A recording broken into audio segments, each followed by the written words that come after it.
to Shally's Alley. It is Friday, November 3rd, exactly 24 hours after I was birthed. Yesterday was my birthday at around noonish or so, my mother said, 12:45 or something like that. So this is 24 hours later. I am now 1 day old past my prime. And so today, I'm really very happy to bring a special guest. Todd Davis is joining me today here on Shally's Alley. And man, Todd, I don't even remember meeting you. Like, how long has it been? It's so there was like when they invented the wheel, I think is when it started. Like, remember Right. we were outside the cave and we were hanging out and that guy kind of rolled the wheel by and we're like, wow, that's incredible. Right. You know, Right. and then we were talking about how we should probably start hiring people like that. No, it's And that's when we invented recruiting, right? right, exactly. Right. And it's on the We're cave like, this is wall so in good, we Nevada. can sell it. Yeah, exactly. Like if you go to Nevada, there's a cave, and you go inside, you'll see the writing that we did for the original outline for the methodology and the workflow on actually how to hire people. That's We're right. old. Happy birthday! I feel like I should sing happy birthday, but then Hey, you want please people to don't. tune in and not tune out. So Please don't. no, I'm not gonna I might sing. even hang up if you do that. Like, you're on your own, so yeah. I do have a musical background, but it was That is true. So a lot of people don't know that you were in a band. I was in a band for a number of years in the late 80s and early 90s, toured, recorded, had long, beautiful hair, which, you know, speaking of birthdays, that goes by the wayside. But I had hair all the way down to my belt buckle in the back. And I sometimes late at night when I'm alone and with a glass of whiskey and feeling really depressed, I go look at those pictures. And yeah, just thought I'd share. It's cheaper in therapy is coming on Shally's Alley. So That's right. Much cheaper But, than therapy. And yeah. and you have better results. Yeah. So, I mean, we have very similar taste in music. We both are into the real heavy metal, dark metal, death metal, stuff like that. Obviously, don't have any soundtracks that I can play on air for any of that because I would probably really lose all my viewership. But yeah, I mean, little known secret, Todd Davis, you heard it here, used to be in a band. He had groupies and everything. I don't Um, know about groupies. It was usually A like groupie. Does it count if it's just one? teenage dudes that would hang out and like, you know, Go go to like Waffle this? House with us after.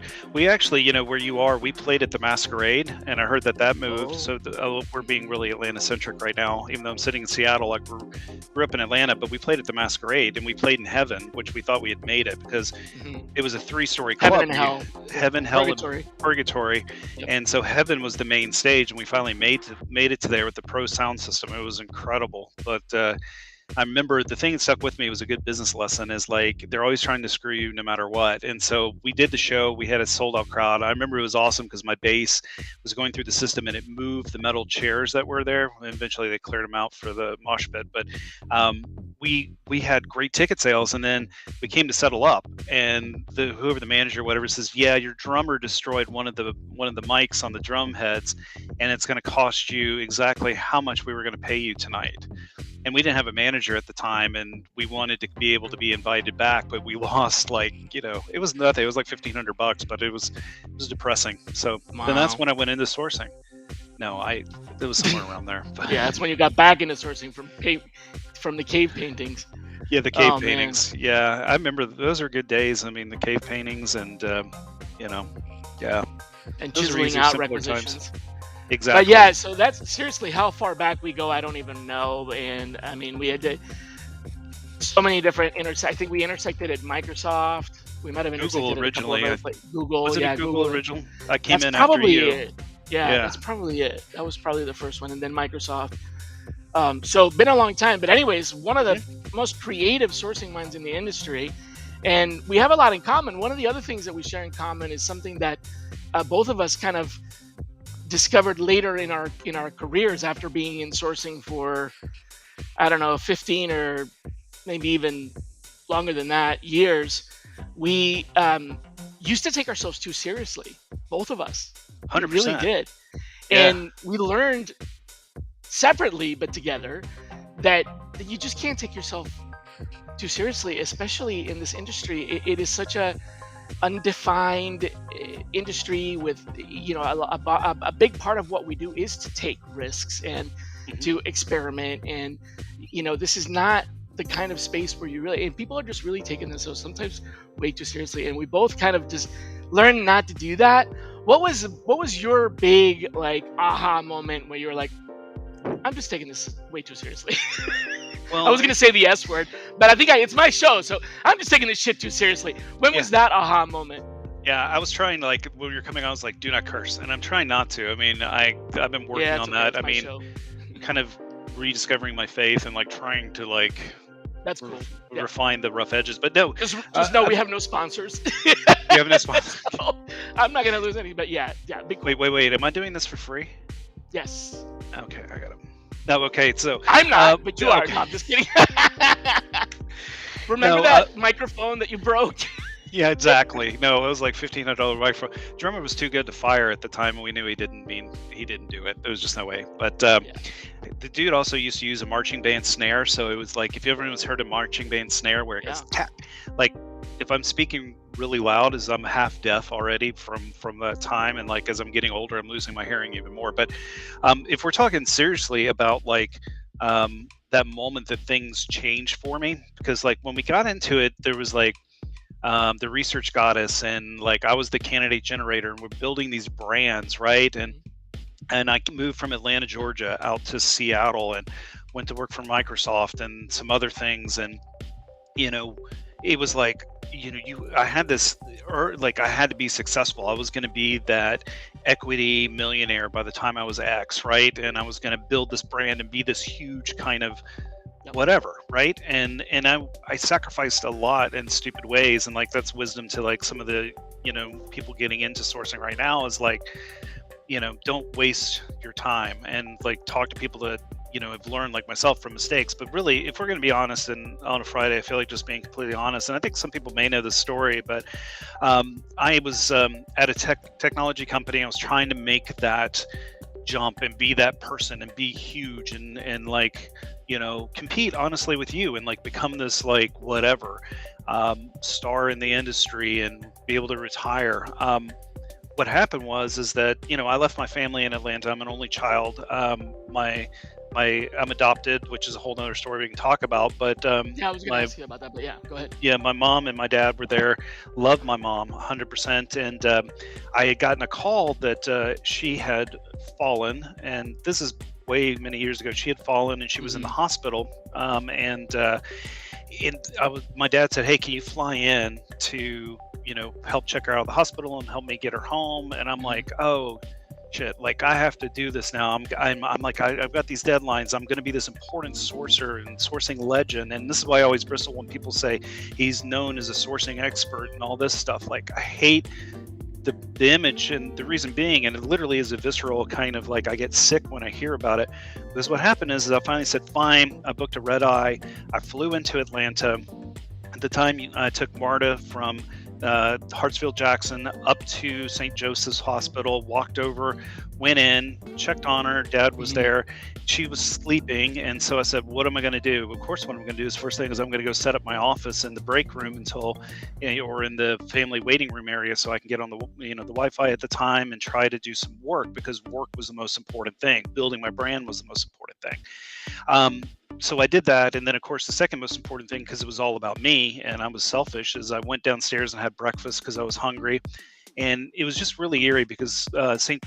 Joseph's Hospital at the time was, and still is a Catholic hospital. So they did the morning prayers, and then something kind of was disturbed to me. So I went back upstairs to Mom's room, and I know she was still asleep, which was really strange at the time. And, I was sitting across from her, and she was in the bed, and I was sitting here, and I noticed her lips were turning purple, and no one gave a shit. Like nobody was in there, and I had to call and get the nurses to come in. Wow, this is And at then the hospital. Wow. at the hospital, and no one, not monitoring, not anything. And I'm watching this, and I'm like, why hasn't anyone done anything? So they come in, and all of a sudden, all hell breaks loose. They escort me out of the room. I start seeing, and I'm just gonna, this may be my last time on anything, but all of a sudden I just started seeing blood, and so I had to go out of the room, and we're standing outside the room, and they're rushing experts in. They did that just like the movies or TV show, code red, code blue, whatever. People are Cold blue. rushing in, and they're working on her, and then all of a sudden they bring out the sheets that are just drenched in blood in front of me, and then they say, then the priest shows up, and I'm like, what is going on? And then the doctors are coming out and talking to us about what's happening. They move her down to intensive care. I go down there, and they've got the curtains drawn. Like, I can't remember what I maybe had for breakfast this morning, but like, this haunts me to this day.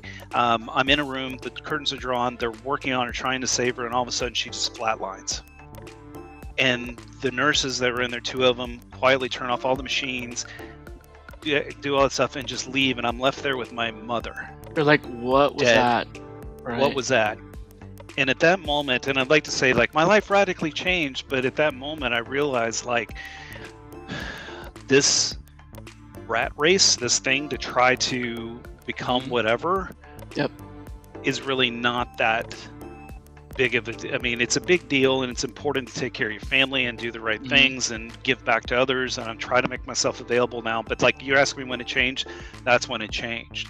Yeah. And there have been a couple other life stories that were like, yeah, life's too short. So that's when it changed, and I've been on a journey trying just to figure out like how to live a good life, to give back, to be a good employee, to help others in the community, and also call out BS in the community too. And I've gotten in trouble for that. Like, you and I both. Just like, more than a few times. Oh man. Yeah, and like, I go up Yeah. and I kick a bigger dog, but I'm still going to kick the damn dog. Like, I don't care if the dog is doing bad behavior and it's like hurting other people in the community, like, I'm going to go up and kick the dog. Like, I don't care. I've tempered that a little bit because I have a mortgage, but it's like, you just want to try to do the right thing on all occasions, right? And I think what's really interesting is, like, people don't know the lives behind the sorcerers, right? Or behind these people in the community. Yeah. It's like, why do we get up and do what we do, and how do we get into what we're doing? So, but that's So what I'll changed. share, since that's good. And I told you I would. Well, I don't know if I said this, but I might have implied that I would also tell you what my big aha moment was, and I'll share something equally momentous and probably that nobody knew. I'm not really sure anybody knew. So for me, the big moment is, well, there was a small moment that then hit me in a big way when the big moment came. The small moment was when my daughter was born, 2008, and I was like, oh wow, everybody told me your life's gonna change. And I'm like, yeah, I know my life's gonna change. I'm like, I know it's gonna change. I know, I get it. It's gonna, but everybody said it, and nobody ever actually described what actually would happen. Like, and so now this child was born, and I fell immediately in love with it, and it was like just complete change. Unfortunately, I didn't quite learn my lesson at that point yet. And I gotta tell you, I started this in 1996. I never wanted to be famous. I hate the stage. I'm a total introvert. But I was born with this disease called altruism. I was a Peace Corps volunteer. I've always given back. So for me, giving back and teaching and writing are just something that I do. So I did this normally, naturally, organically. I never was looking for any kind of fame. But because it was something that was working, people asked me for it, I kept sharing, and the sharing is what got me there. So there was a point where I was taking it too seriously, and in around 2008, when my first kid was born, I was struggling with things like, oh, they're stealing my ideas, nobody's giving me credit, and that's not why I started. I didn't start doing this because I wanted credit. I started doing this because it worked. I started doing this to save my job in 1996 when I couldn't make a placement, and it was like I was going to lose my job if I didn't make a placement. And that's how I started what we now call sourcing. But it wasn't just 2008. A couple of years went by, and 2010, I had my second kid. Overwhelming. Same, so Glenn is probably listening. Glenn was visiting me when I just had the one kid, and it was one of the first times that Sam laughed, like so wholeheartedly, and just it was such a sincere laugh of pure joy that it was immediately contagious. It didn't matter what was happening. that made her laugh. Glenn was there, and I just started laughing. Everybody was laughing, and I was laughing so hard I was crying laughing. You know what I mean? That like Yeah. laughing tears. And I was just like, wow, this is a feeling I've never had before. So 2 years later, I had my second kid, and all of that came back again. And that year, 2010, I was having a conversation with Jeff Hunter, who is the founder of Talentism, and I was asking him about something. I'm still trying to run my business. I'm still trying to grow. I'm again still taking myself too seriously, which is exactly what you said. Hmm. Even though I had gotten these two wake up calls, right? My two kids that were far more important to me now than anything else. Like anything, wanting to be rich, wanting to be a millionaire, none of those things mattered anywhere near as much as my two kids at this point. But I still was taking myself too seriously, Hmm. and it all came together when Jeff Hunter straight up told me, Shally, I'm disappointed in you. And I'd never heard that before. Yeah. Like I don't disappoint. I make mistakes. I definitely make mistakes. I screw up. I make people mad. I make people angry. A lot of people think I'm a total a-hole, but I've never heard anybody say I'm disappointed in you, right? And man, I was like, oh, ow. That one hit right to the, and Jeff and I were friends, we're colleagues. It's not like Jeff was my mentor. It was just the fact that he was somebody who was a friend, and he cared enough to tell me that, he called my shit out. And I said, well, why? And he said, Shally, you're still acting like you need to prove something. Wow. You need to stop. You're no longer doing that. You now live for others. You need to be an example. You need to lead by example and act like an example, not try to, basically keep taking yourself too seriously to the point where he's like, your job is different now. You are now a mentor. People look up to you. And I'm like, so I'm thinking about this, and I'm thinking, my two kids, same thing, right? And that's when the light bulb went up. It went out. Went on. That's when the light bulb went on. And I started seeing myself through the eyes of my kids as they started growing up and talking to me as they were, 3 and 4 and 5 years old. And slowly I got to the point where, even though I had been woken up by Jeff's words and these two children, slowly I got to the point where I ended up wanting to be that person that the kids thought I was. That's totally cool. And that's when I was like, okay, that to me, that was, now I do have something to prove. And what I have to prove is I want to be what Sam and Sean think I am. I want to live up to their view of me, which I never will, because they think I'm their hero and the great. Guys, I'm sorry, I'm none of that. I'm just as fallible as the next guy. But until then, I was like, putting myself on a pedestal, not by intent, but just kind of because I was doing the right race. So it was a big moment. Yeah. It's funny how age and perspective can really change a person. When you're young, you don't think about that. But then when you get to like this stage, those life experiences, those sorts of things, they're such a huge have such a huge impact on what we do, And there's been several of them, and I think the kids are a big thing for sure. Yeah, it was for me. It still didn't sink in until, Jeff Hunter, who I probably have never spoken to since then, by the way. Now I got to reach out to him. And he was trying to hire me for a project. I think he was at Bridgewater Associates. He did actually hire me for the project. But yeah, it wasn't, that was the little straw that broke the camel's back. And then I realized, wow, okay. So, now I make fun of myself on national television. I wish, right? This is hardly national television, but like David said, I passed the torch on to the second generation, and the third generation, and the fourth generation. I was just recently at SourceCon when you were on stage, and I saw people reacting to you, and I was on stage, and there were a lot of. I'm trying not to offend anybody, but there were a lot of children in that room. A lot of 80%. Was it 80% new or something like that? Yeah, 80% new to the industry, new to sourcing, and I didn't want to ask the question because, in my mind, I was going to get up on stage and I was going to say, raise your hand if you were born after 1996, because I was going to make an offensive joke out of it and say I started sourcing before you were born. But then I Well, thought better of it, because that doesn't prove anything and it doesn't mean anything at all. no, Somebody could start sourcing yesterday and still be better than me. That's not 100%. Like but some it of the was a new people are joke amazing. about like how old I felt. So then I realized, wait a minute, Shally, this isn't about you. So I didn't ask, but oh my God, looking in that room, I was like, wow, there are so many people here that were, I don't know, 500 people that were like born after 1996. Yep. Yeah. So And yeah, it was definitely pass the crazy. torch. We I both get, passed the torch. yeah, I think my torch went out and then I relit it and then I passed it or something. But yeah, it was kind of crazy.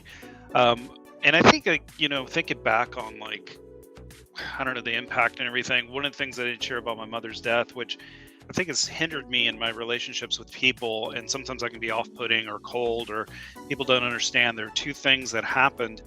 Um, the thing with my mother is that she was allergic to warfarins. Does everybody blood thinners? And what had Like happened is the the warfarin. Okay, hospital, right. yeah, um, the hospital had made a mistake and put her on a heparin drip the night before.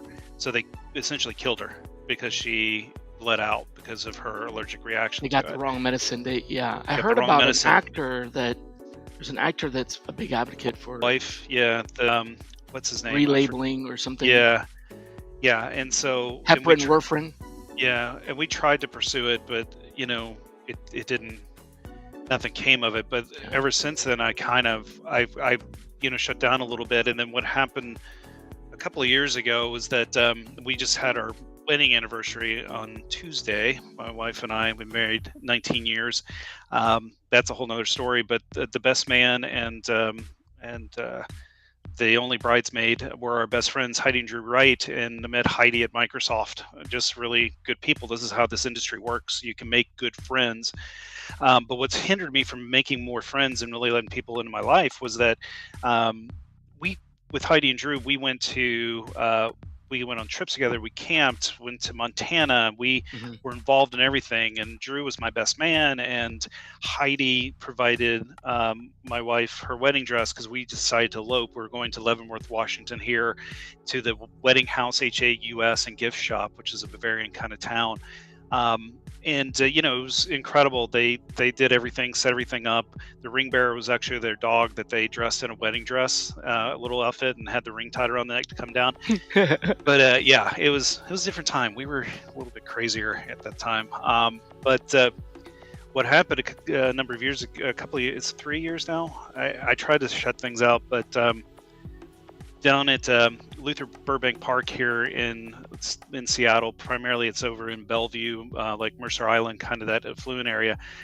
They were at Luther Burbank Park in their Jeep, in their car, and Drew turned around and shot Heidi in the head and then shot himself in the head and killed themselves. Wow. And they didn't die right away. They were taken to Harborview.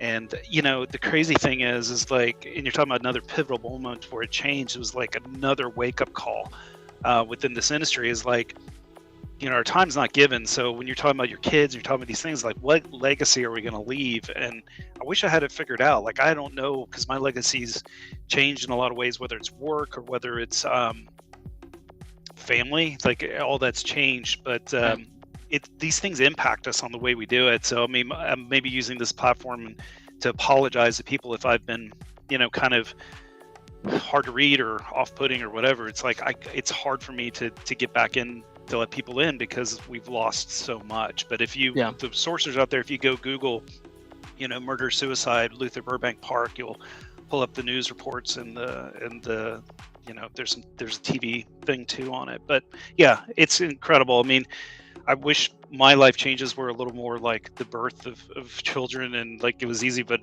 like for over the years, like change has been born out of pain and in whatever ways. Yeah. But Well, that I'm happens thankful too. for it. But I'm thankful for it because it Makes you who you are.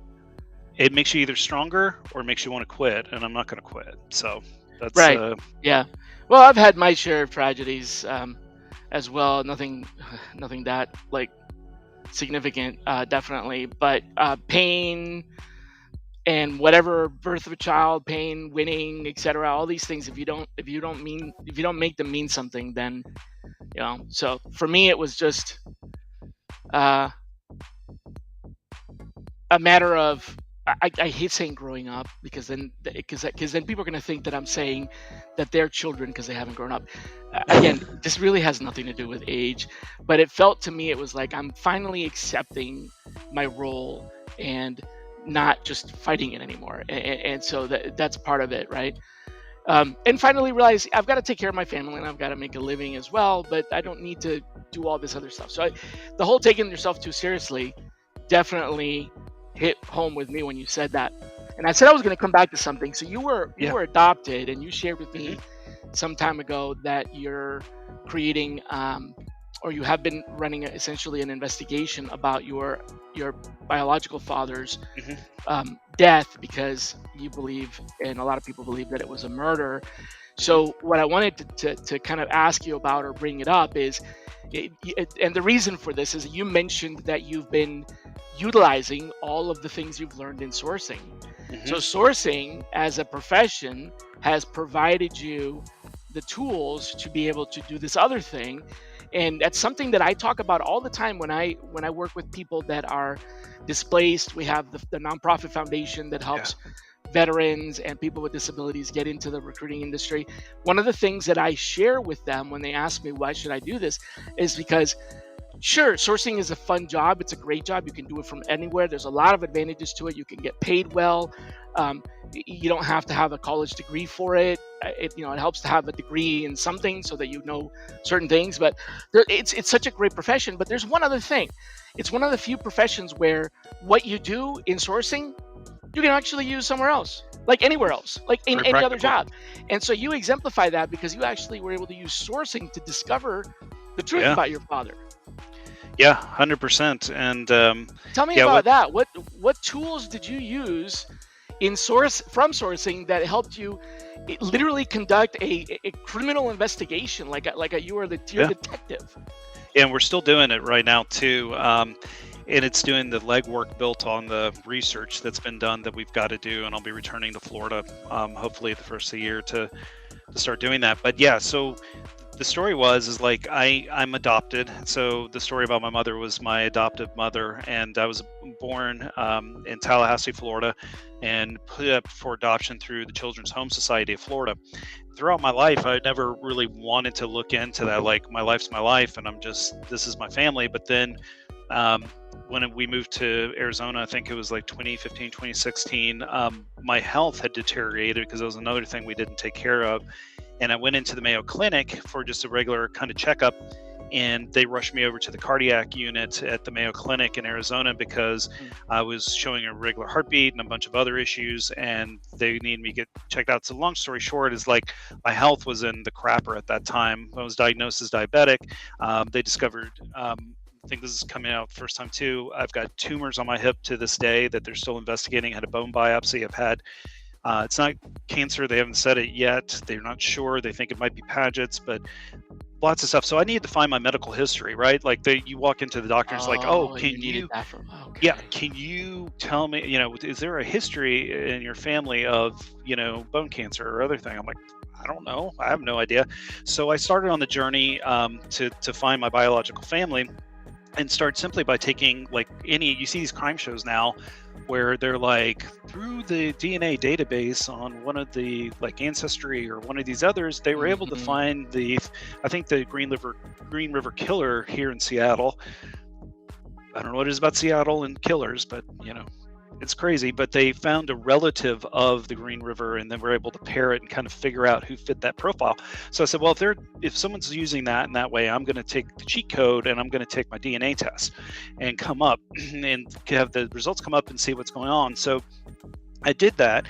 And it's not as clear cut as you think, because, like, you have to start using your sourcing methodology and kind of how you approach it, because you get the results and they're like, unfortunately, it wasn't like, here exactly are your biological parents, or even like, here's your second or, second, or first cousin, or here's like, it was like second, third, fourth cousins. Like, it wasn't clear cut at all. And it wasn't clear cut on my mother's side either, because I used that as well. But so what I started was then an outreach strategy, like figuring out who the people are, what my messaging was going to be. Because when you're doing this, you've got to be very careful. You're reaching out like, oh, hey, by the way, someone in your family, got busy in the 70s, and like here I am.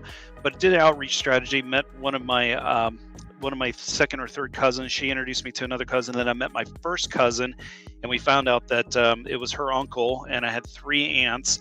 And Gilbert Kent Williams. So if you see, I'm going by Todd W. Davis now.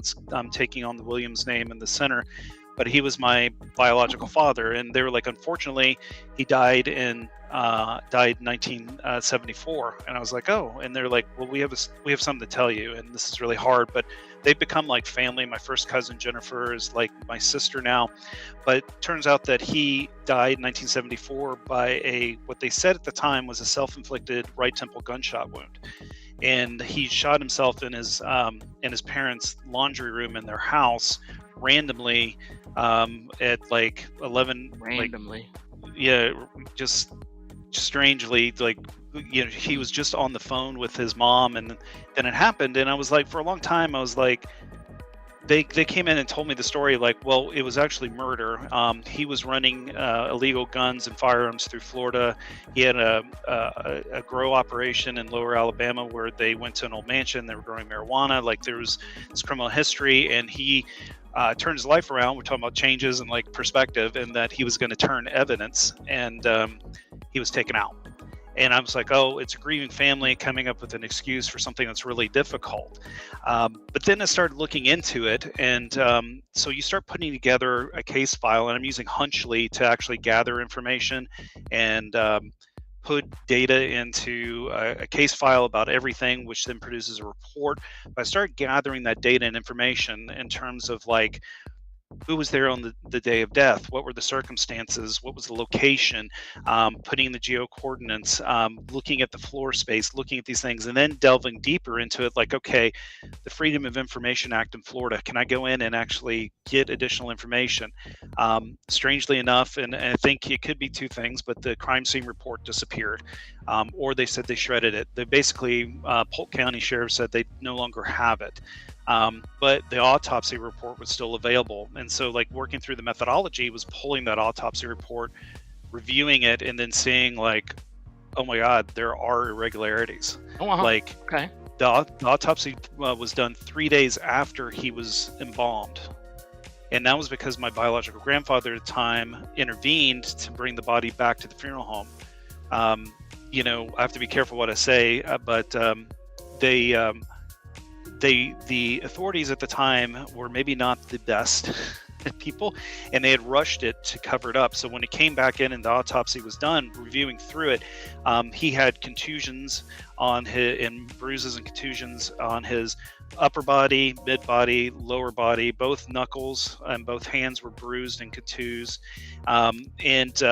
Yeah, I mean, So that's there's obviously been a struggle, right? And so you start researching using your skills, like, okay, what are these key words, like medical terms, because I'm not a doctor. So I use those skills to research like what some of these things meant, and then deep diving into like really morbid things. We should have been the Halloween special, I guess, but like a right temple gunshots are usually at an angle, because when you're doing this, you're not cocking at a 90-degree angle straight through and through.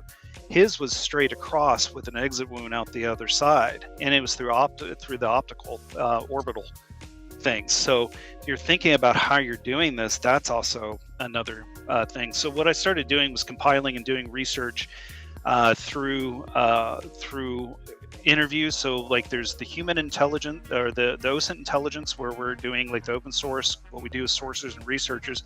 Then there's the human intelligence, where you're actually talking to people, gathering data and compiling that. So I started doing the human intelligence, like who was there on the day, what's the story, talking to people that were in contact with them 2 to 3 days around the death.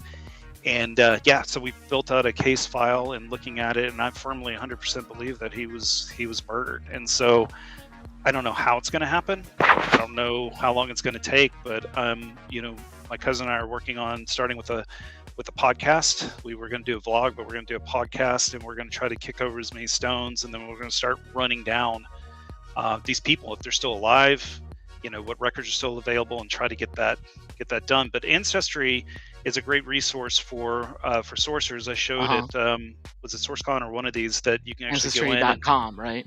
Yeah, ancestry.com, and you can actually go in and look up like patent records and other things that are in there. There's such a Wow. treasure trove of data and information that's in there, and their search features So have your become a lot sourcing better. helped your investigation, and now your lessons learned in your investigation are helping your sourcing. It kind of goes back the other way. Exactly.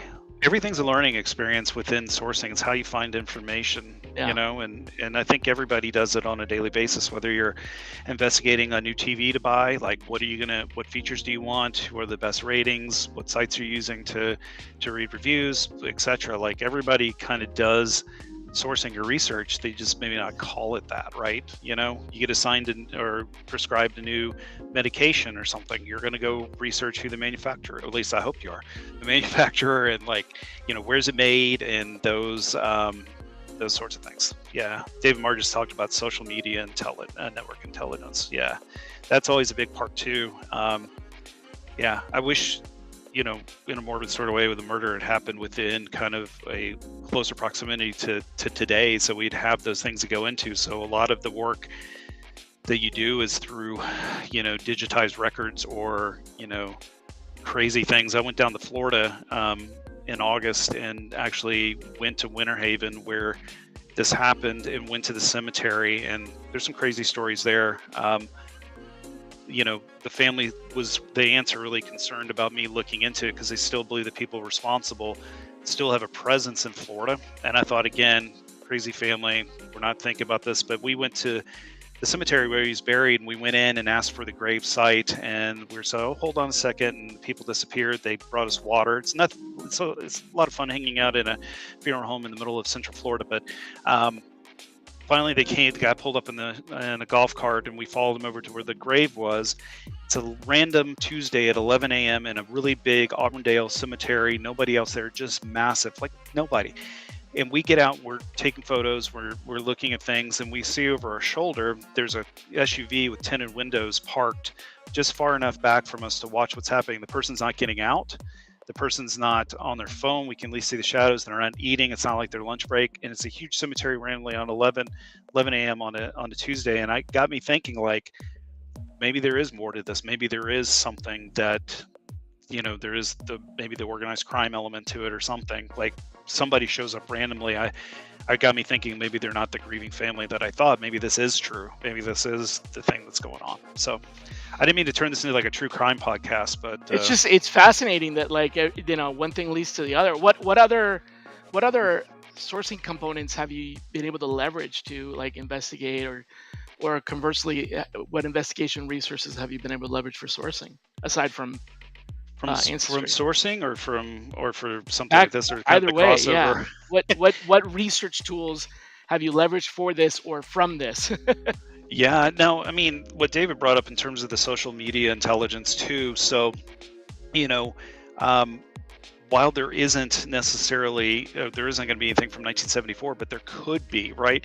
So there's alumni associations from that time that are posting informations or tidbits of information. So for instance, like if I'm trying to find if some of his classmates are still alive, like the Winter Haven High School Alumni Association group of 1969 or 68 or whatever has a presence, and they're posting stuff and they're talking about, oh, do you remember this time that X, Y, and Z? So you start finding out, like, oh, this person's still alive, and they're using social media, and I'm pulling nuggets out of the social media posts. Also, I found my biological mother as well, and it took a lot more work to do that, but what was great was going through some of the kind of newspaper archived websites, because she was the homecoming queen and at Lauderdale, was it Lauderdale High, and there's a picture of her. The theme was Tinder was the night, or Tinder is the night, which is kind of weird to me. You got to put it in context of what year it was, which is a song, I think. But there were pictures of her and her date for that time. And other information that gave away different things, like member of X church at that time. So if you start stair stacking your information, you start looking at, like, okay, she was part of this Catholic church. Is the family still a part of it at this time? Can I go to the church? Can I talk to people? Is there additional information? And I found, kind of stacking this information, that my biological mother I missed it by 6 months. She passed before I had a chance to get to her. But because of that information, I saw that she was the homecoming queen. Their family lived in this place, and they were a member of this church. She was still a member of that church, and her memorial service was streamed live when they recognized her and her contributions to the church. So it's like how you put the data together, how you follow the strings. And I tell people, like, getting that methodology down, I think, when you get to a certain stage, like you and I, we can do that in our heads, but it's always good to kind of write that out so you know where you're going in terms of your research, whether that's investigating something like this, or if you're working on a new position, if you're working on whatever. It's like having that methodology. How are you going to think and work through that data? So yeah, I mean, there's a lot of non-traditional resources that people can leverage to get to data and information today. It's just, it changes on the regular. And so I think people do a disservice by not looking at the latest social media trends or where data is residing, or trying to figure out which has the largest repository of the data they need to get to. So I don't know. Ask the question. So that's a big lesson, right? Where is the Yeah. data before you start making the ads? Something I've always talked about is, before you assume where the data is, ask for where it is or research where it is, and then go out and find it, because otherwise you could spend a lot of time digging in the wrong place. It might look like a very big source of data, but it's a very big source of data, just not data that you want. So Yeah, like I'll ask you this question: is like, if you're doing an interview with a sourcer, I mean, do you ask them like, hey, how and where do you start your search? Do you kind of, I asked that. Walk me through the search, which starts with So right, it's Something more than similar. walkthrough. And what do you do with your search? And what do you hear mostly is like the first I go to LinkedIn. kind of exactly. Yeah, exactly. And we don't want to bang on LinkedIn too much because it's been a blessing in a lot of ways, It right? used to be I go to Career Builder, then then I go to Indeed, then I go to Monster. It's always I go to this place. It's always been I go somewhere because everybody wants a quick answer. Everybody wants the easy button. Exactly. But I think the ones that are, and correct me if I'm wrong, but the people that are really successful and carve out a niche for themselves and do really well are the ones that go beyond that step. And it's a smaller percentage of the Yes. astronomically huge sourcing community that is today, right? Yes, it is a smaller percentage in my experience in 26 years of doing this. The ones that go beyond that, or another way to say it, or another way to look at it, is the ones that ask where is it first before they, it's fine if you go to one place, as long as it's the one place that you know where candidates are. Yeah. And the problem is that they go to the one place where they think candidates are, or everybody tells them candidates are, and they aren't. So if it just, I had a recruiter, a sourcer that reported to me here in my current position that despite me trying to argue to the contrary, basically their 90% of their candidates came from Indeed. Like, this is what they do. They went to Indeed. And when I heard that, I was like, well, why do you only go to Indeed? He's like, well, I get results. And for the types of jobs that they were looking for the people that they were hiring, there was really no arguing with it. I looked at the source data and I could see that he got the people coming in from Indeed for these jobs that were getting interviews and hires, and his conversion numbers were really high and his quality was really good. So I'm not going to argue his success. I only was just questioning because I'm like, why would you go to Indeed? But his answer was perfect. That's where I'm getting results. And that's a better answer than I just go, I go there because everybody else goes there, or I go there because that's the place to go. And that's what I get with LinkedIn. With LinkedIn, I don't get people that say, well, I looked into it and I get the best results with LinkedIn. No, I get people that say, I just go to LinkedIn and nowhere else. So that's different than what you're talking about. One thing is I go to the place that I thought would work and it worked and I stayed there, or I go to the place, I researched it and figure out what would work and then go there.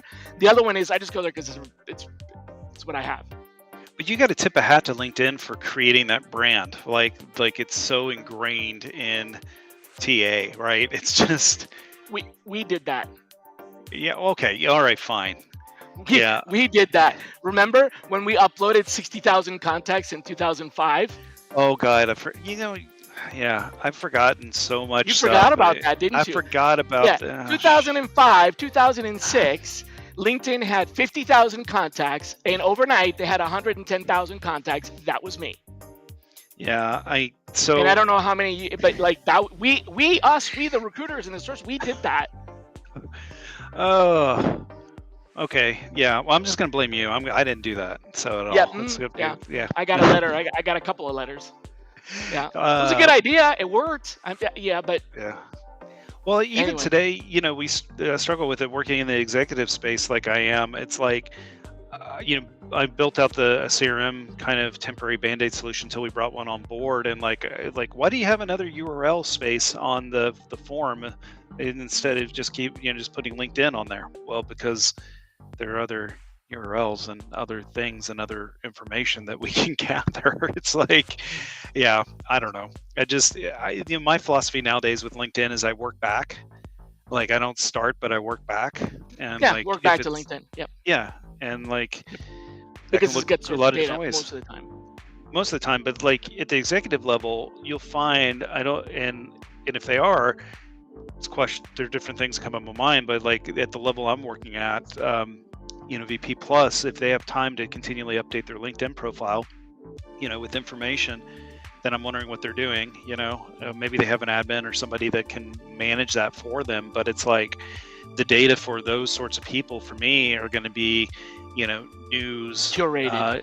YouTube, where they're doing interviews, or they're doing an interview on CNBC, or there's other data sources, right? Or simply just going to the company page, and if you know how to x-ray it right, or even if you just put in a simple search string of leadership, you can go in and see at least for the first tier, and then getting 1 to 2 down, you can start extrapolating that in different ways. But I don't know. Yeah. You're smiling. What's somebody asked if the music follows me around all week. I was laughing at that. Yeah, whenever he takes a step, like if he's walking into Costco or something, it's like the music starts. People are like, Shally's here. Yes. Yeah. That is how cheesy I really am. But dude, it's almost an hour. I gotta let you go. You have a life and stuff you gotta do. But man, thanks a lot for coming on the show and sharing all those stories and taking some out of my closet as well. So this was fun.